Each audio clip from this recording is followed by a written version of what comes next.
What is going on, YouTube people? Northeast Ohio Cards and Comics here today to talk Marvel cards. And it's not even Marvel Monday. We don't care anymore.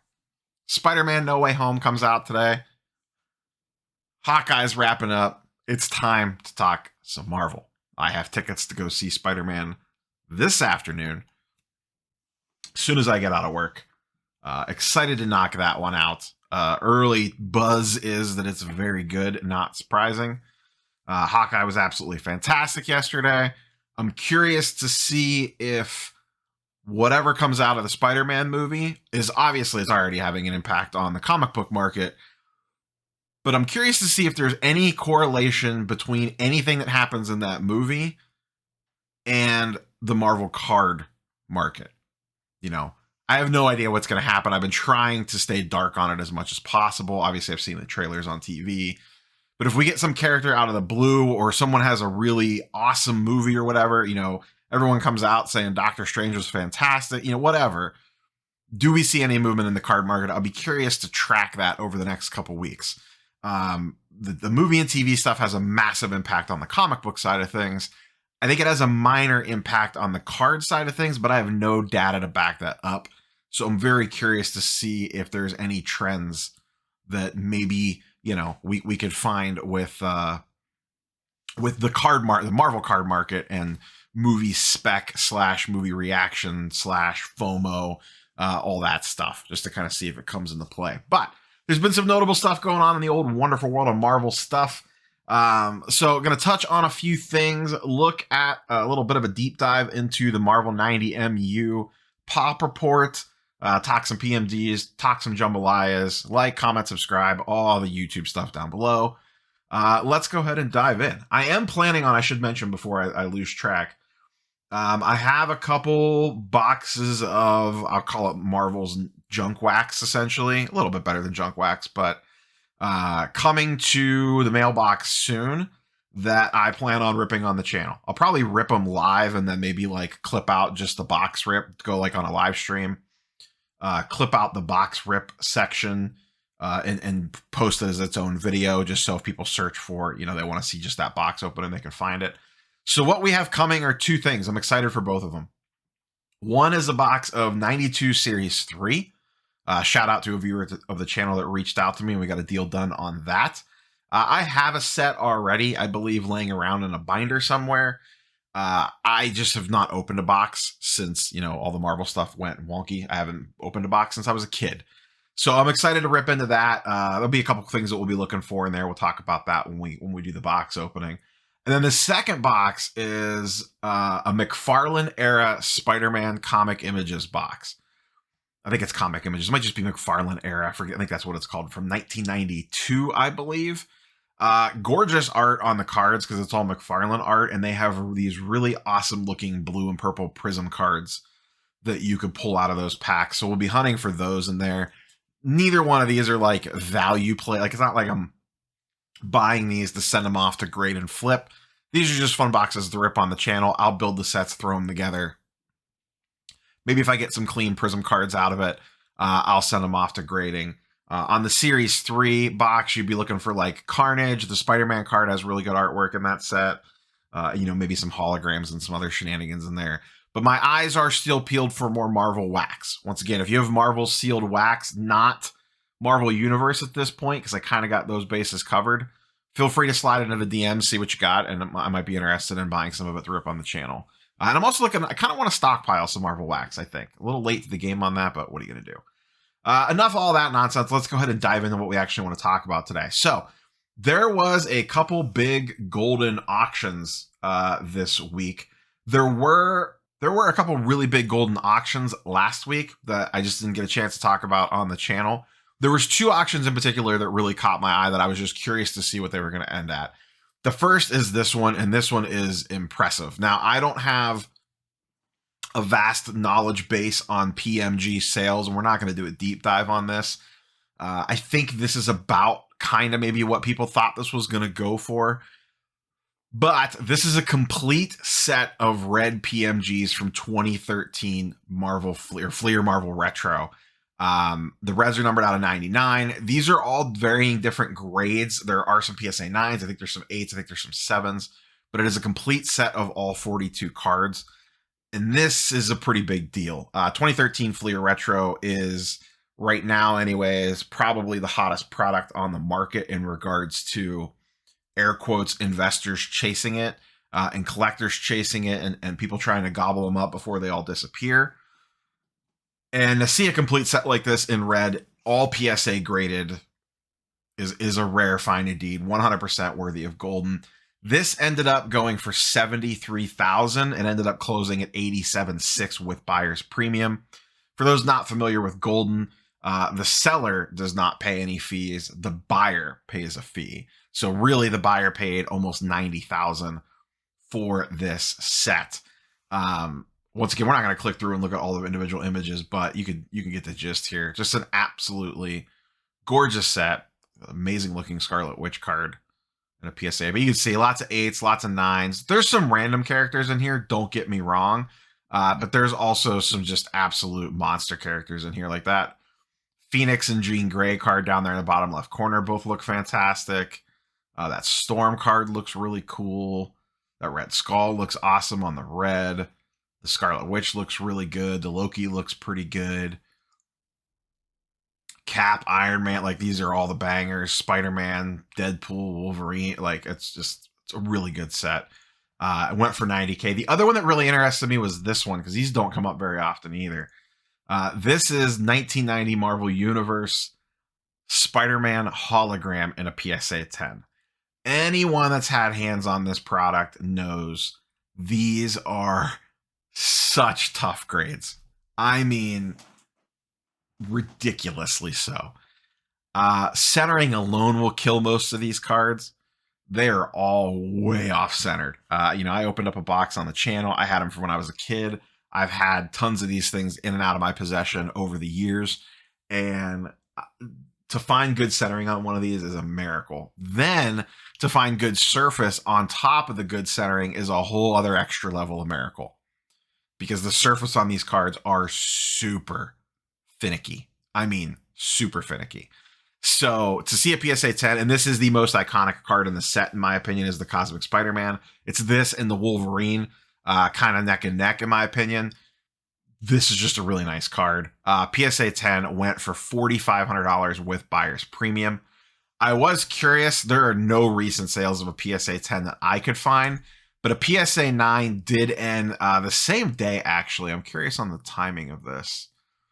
11:33 p.m. Okay, so this actually ended after it. Sorry, December 12th versus December 8th. This went for $530 and a PSA 9. That actually looks pretty clean. Centering's pretty good on that. So there's probably some little surface issue or something going on with this one.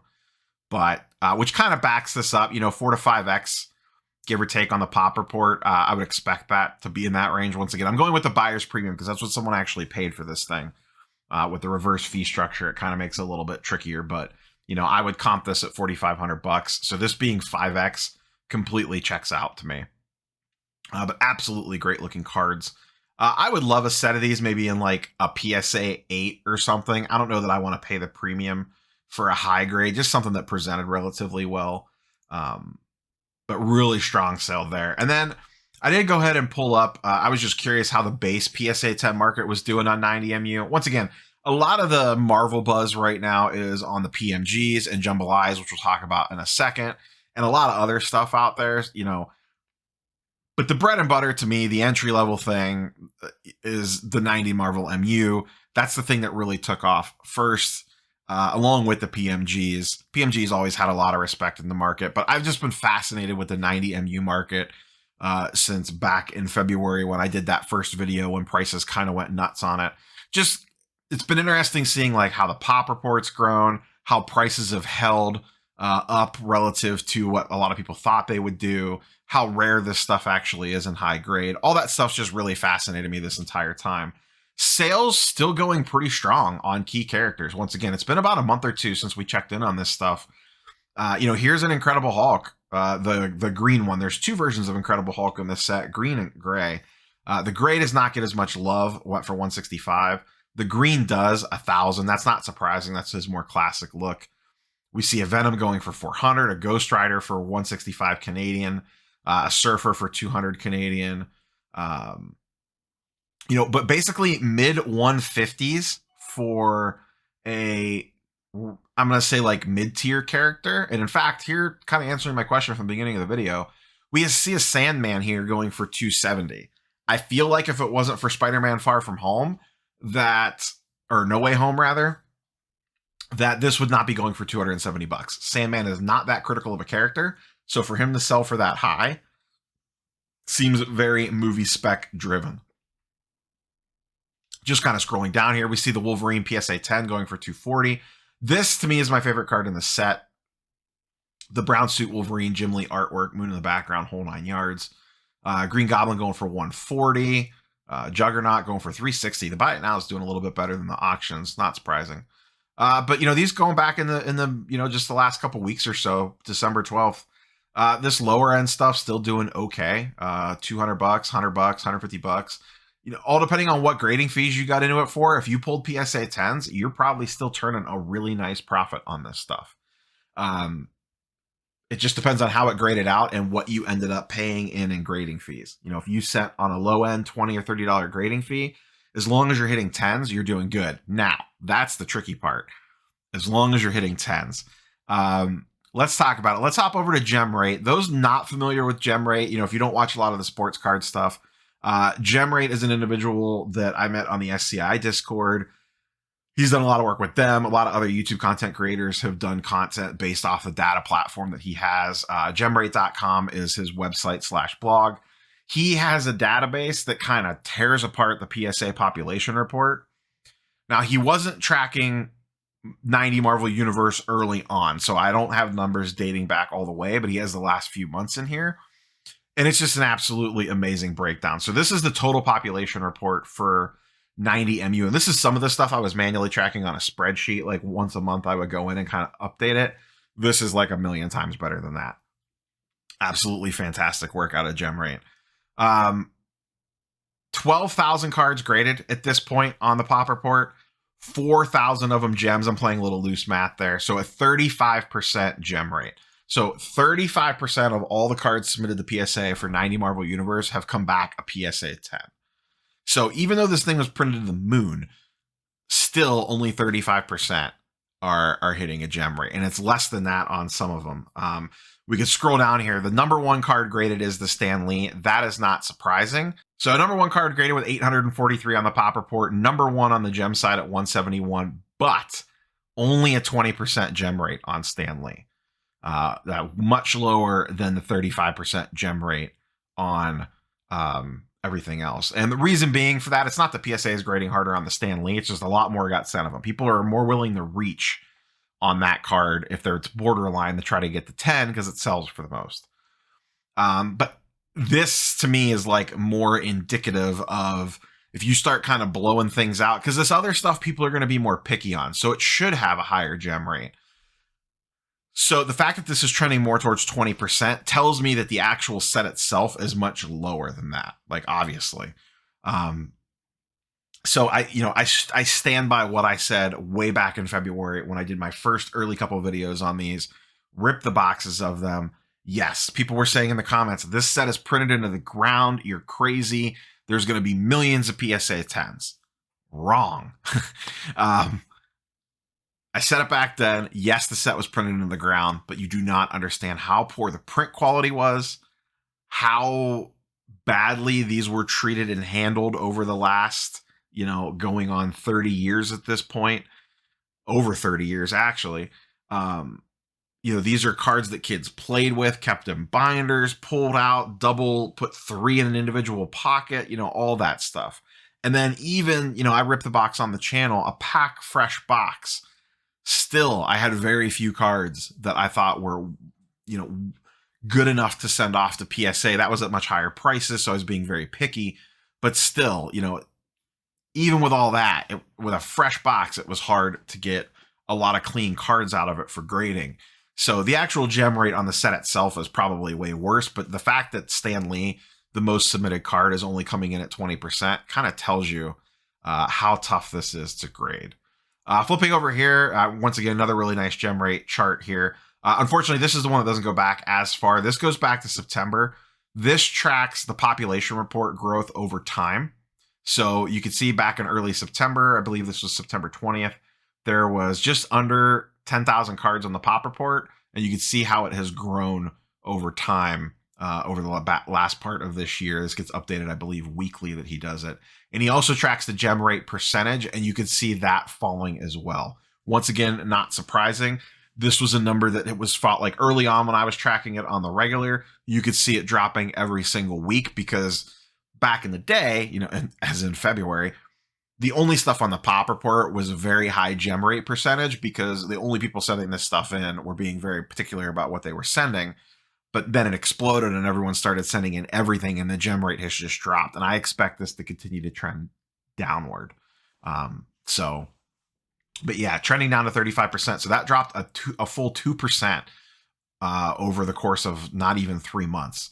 So, and I'll be curious to see how the pop report goes because PSA is clearing out that backlog. Probably another few months till it's completely cleared. And I'm sure there are still more of these sitting in the backlog. I will be very curious to see what this looks like come midsummer. I think by the time, whenever PSA gets mostly caught up on the backlog, we are going to have a lot better visual grasp of what 90MU actually looks like. Let's look at a couple PMG sales really quick. PMG is obviously the king of the Marvel cards in regards to what everyone is hunting for. The two primary ones come out of Fleer Retro. And then both 2013, 2015, they were also in Fleer Ultra Spider-Man 2017, Fleer Ultra X-Men 2018, the recently released Marvel Metal or X-Men Metal. Those ones weren't as great. They looked more pinkish. X-Men Metal was a fun rip, but man, that set had a lot of issues. But the two retro sets, Spider-Man and X-Men, PMGs definitely hold or have the most chase for it, specifically the retro ones. So you can see random characters here, even in mid-grade or upper-grade SGC slabs doing okay at around 100 and some bucks a piece. But when you get into the main characters, we'll come down here for a second. Here's a Captain America Raw that did almost 1,000. There's a Spider-Man BGS 9 from 2015. A blue out of 50 did 15K. That's just a monster card. Doctor Strange in a PSA 8 did 1,000. Once again, these in a PSA 8 are still really strong because these are super condition sensitive. Storm in a blue out of 50 did 786. Here's a Loki did 562. Spider-Man Red in a PSA 7 did 2K. That's a really nice looking card. Really nice price on that. So you can see, the PMG prices continue to go nuts. The other thing going crazy are the Jambalayas. I'm seeing a lot of people chase these. They have been chasing these. Once again, here's a Captain America PSA 9 going for 1,700 in a Jambalaya. A lot of crossover on Jambalaya to the sports card world. That's kind of where they got their origin from. Basketball Jambalayas sell for astronomical sums of money. They're super tough grades. Edging's really bad on them. They could chip. They're an odd cut card, basically like a die cut card, essentially, because they're oval shaped. Here's a Magneto did 1,000 in a BGS 9.5. That's insane. That getting a BGS 9.5. I think, here's a Deadpool that did 1,200 in a BGS 9. These cards continue to track really high, and you can see there's not very many sales of them. This is only 12 sales online going back to September of Jambalayas. So very, very tough to track down.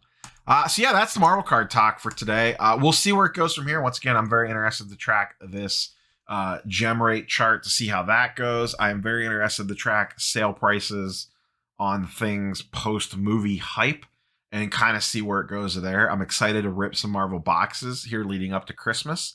So we'll look forward to doing that. But maybe we'll do one on a Saturday morning, like Saturday morning cartoon style. I think that's how I did one a time before. And then maybe we'll do one other one during the week at night sometime or something. I'd like to get some more, like I said. I would like to track down maybe another box or two.